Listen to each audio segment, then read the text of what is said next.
तो हम ललिता देवी आज एगो सोहर गीत लेके आई बनी श्री राम जी के रोज के बीच में। भैया सुनने के प्रयास करी और दीदी सुनने के प्रयास करी।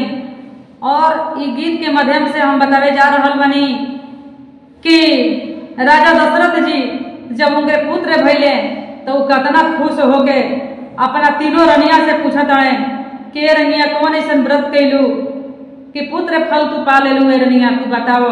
और रनिया लोग भी बता रहा बा। देखी एक गीत के माध्यम से रो सुनी और सुनने के प्रयास करी भैया दीदी।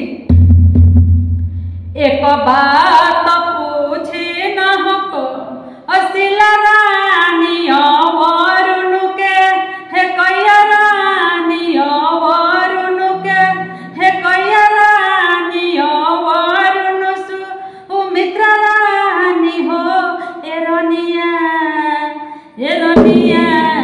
कमनी पर ऐसान कैलू तपुत्र फलवा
no,